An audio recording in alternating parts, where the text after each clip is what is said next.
नमस्कार मंडळी, कशात सगळे मजेत ना? मजेत असलंच पाहिजे. तर बघा, मी आज घेतले अर्धा किलो मटण. आता ह्या मटणाचं मी काय बनवते हे मी पुढे सांगते तुम्हाला. तर मटण फ्रेश आणि अगदी कोवळं घ्यायचं आहे. तुम्ही बघा, फ्रेश आणि कोवळं मटण घेतले. तर मटण अगोदर आपण हळद आणि मिठाने मॅरिनेट करूया. तर बघा, अगोदर मीठ टाकून घेते. मटण मी स्वच्छ धुवून घेतलेलं आहे.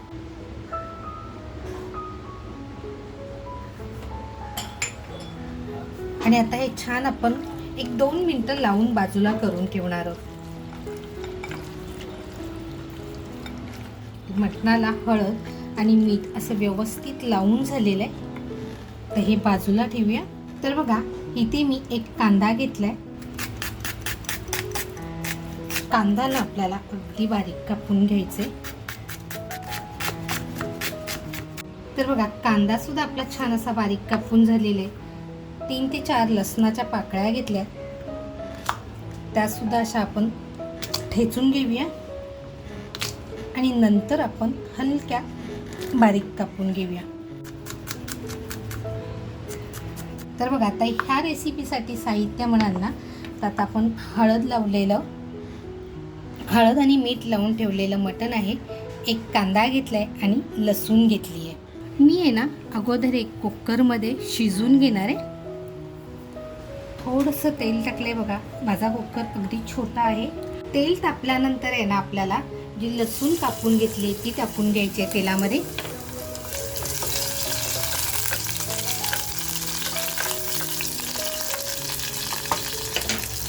त्याचबरोबर बघा, आपण कांदा जो कापून घेतलाय तो कांदा टाकून घेऊया.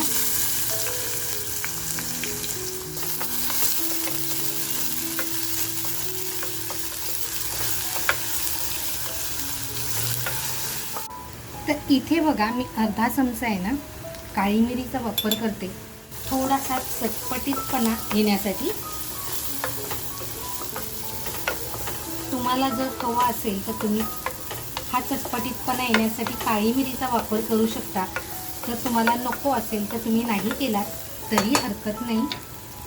तर आता बघा, जे आपण 5 मिनिटं मॅरिनेट केलेलं मटण आहे ते ह्याच्यामध्ये अगदी छान असं फ्राय करून घेऊया.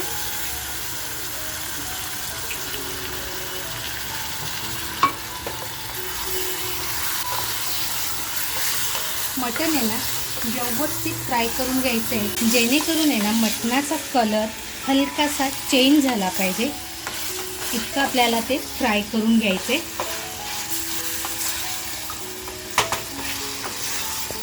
बघा, आता आपण इथे आहे की नाही, पाणी अजिबात टाकलेलं नाही आहे. आपल्याला बघा, मटणाचा कलर चेंज होईपर्यंत अगदी छान असं हे फ्राय करत राहायचे. त्याच्यामुळे काय होतं, मटणाला चव अप्रतिम येते. मित्रांनो, मी तुमच्या सगळ्यांच्या अगोदर खूप मनापासून अगदी आभार मानते. तुम्ही माझे व्हिडिओ आवडीने बघता, रेसिपी म्हणजे आवडीने बघता आणि अगदी छान छान कमेंट करतात. त्यासाठी खरंच सगळ्यांचे मनपूर्वक धन्यवाद. तर बघा, आता हे मटण असं छान फ्राय होत चाललं आहे.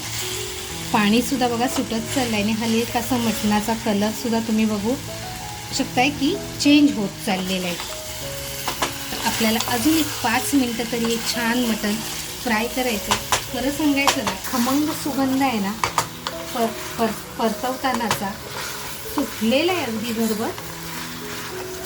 आता इथे तर आपण काहीच वापरलेलं नाही आहे, फक्त कांदा, लसूण आणि काळी मिरीचा वापर केला आहे. मीठ आपण पहिलंच टाकलंय.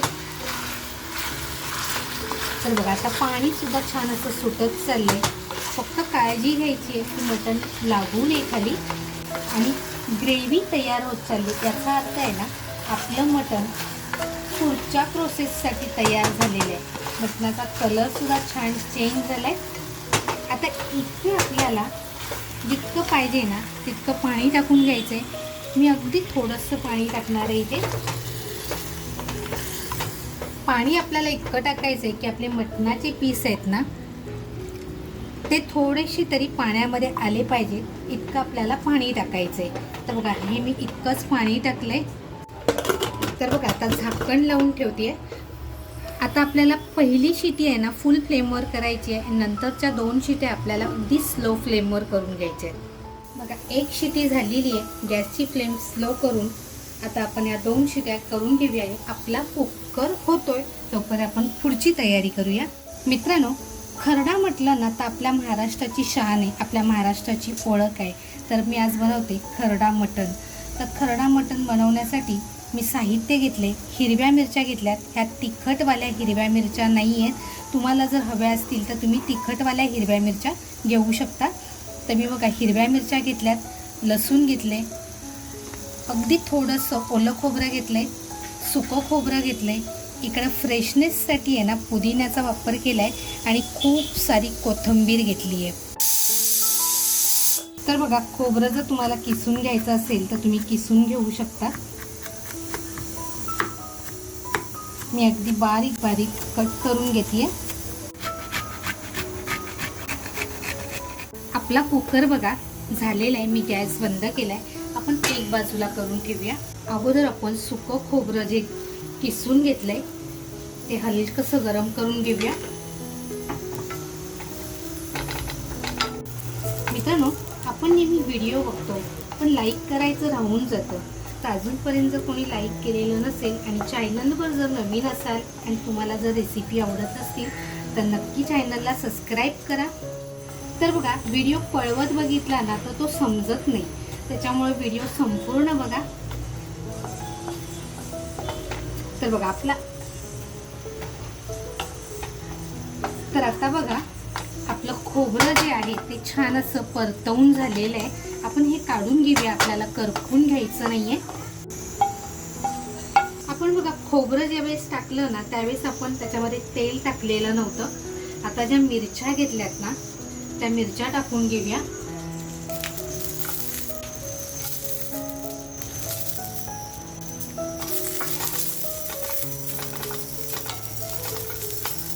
मिरच्या साधारण लालसर साधारण अशा फुटायला लागल्या ना की आपल्याला नंतर त्याच्यामध्ये लसूण टाकून घ्यायचे. तर बघा साधारण आपल्या मिरच्या काळसर होत आल्या ना अगदी छान आपल्याला या फ्राय करून घ्यायच्या. जर खरडा तुमचा छान व्हावा म्हणजे चटपटीत व्हावा असं वाटत असेल ना तर मिरच्या सुद्धा अशा छान भाजल्या गेल्या पाहिजेत. मिरच्या बघा हलक्या अशा काळसर व्हायला लागल्या की समजून जायचं की आपल्या मिरच्या होत आल्या. आता बघा ह्या स्टेजला आपण लसूण टाकून घ्यायची.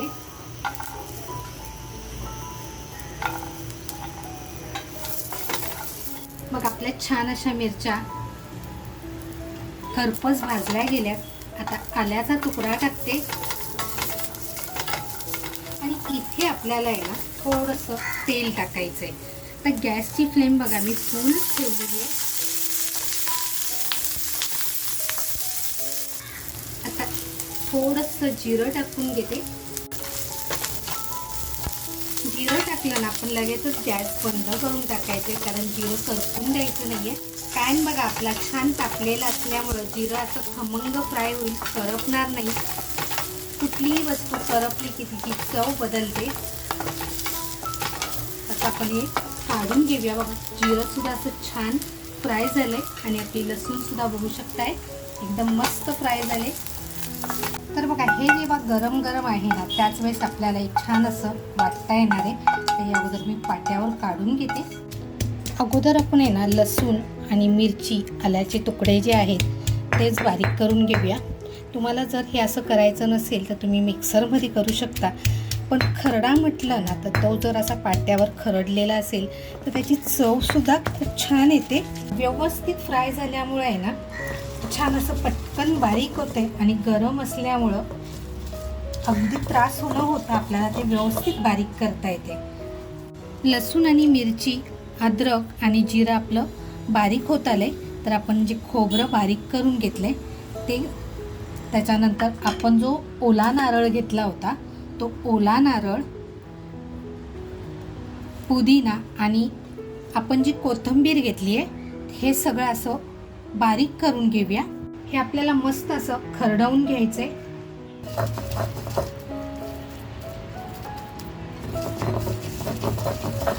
तर बघा आपला जाडा भरडा असा मसाला खरडून झालेला आहे. तर आपण काढून घेऊया. तर आपला मसाला बघा तयार झालेला आहे. पाटा धुतलेलं जे पाणी आहे ते सुद्धा मी ह्याच्यामध्ये घेतलं आहे. कुकरसुद्धा आपला पूर्णपणे थंड झालेला आहे. ज्या पॅनमध्ये आपण मसाला तयार केला होता त्याच पॅनचा वापर करते आहे. इथे मी आहे ना घरचं तूप वापरते आहे. तुम्ही इथे बटरचा सुद्धा वापर करू शकता किंवा तेलाचा जरी केला तरी हरकत नाही. शेवटी स्वाद हा आला पाहिजे तर मी इथे तुपाचा वापर केलेला आहे. तूप बघा आपलं छान तापलंय. जिरं टाकते, अर्धा कांदा घेतलाय कापून, तो अर्धा कांदा टाकते.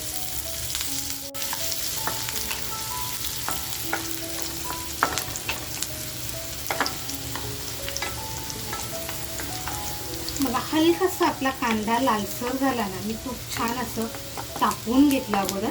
आता इथे मी कुठलेच गरम मसाल्यांचा वापर केलेला नाही आहे.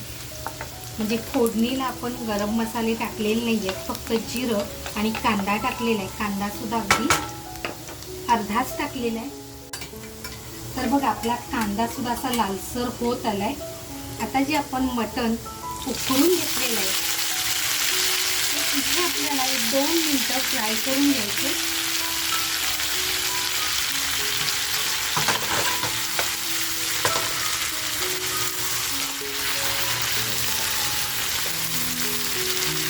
एक 2 ते 3 मिनटं आपल्याला छान असे फ्राय करायचे. मटण बघा आपलं छान असं शिजलेलं आहे.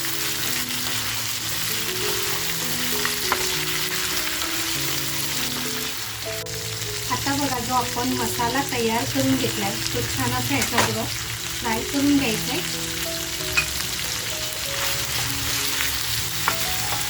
मसाला म्हणाल ना तर आपला कच्चा नाही आहे. आपण छान त्याला म्हणजे खरडा जो आहे तो कच्चा नाही आहे, पण आपल्याला मटणाबरोबर सुद्धा तो छान असा परतवून घ्यायचा आहे.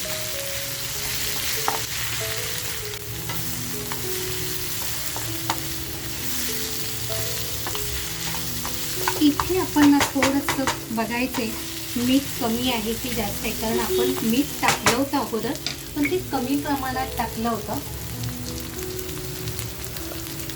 म्हणून बघा इथे थोडंसं मीठ टाकते म्हणजे ग्रेव्हीला अगदी छान असं मिळून येईल. आता बघा खरड्यामध्ये हे छान असं मटण सुद्धा फ्राय झालंय. आता किती आहे ना आपण जे अळणी पाणी केले म्हणजे मटणामध्ये जे आपण पाणी ठेवलं होतं त्या पाण्याचा वापर करणार आहोत. इथे आपल्याला जास्त पाणी सुद्धा वापरायचं नाहीये.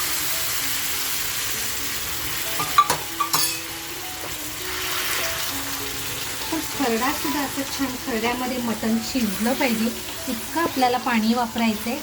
आणि आता ह्याला बघा आपल्याला शिजून द्यायचंय. आपलं बघा मटण खरडा छान असा तयार झालाय.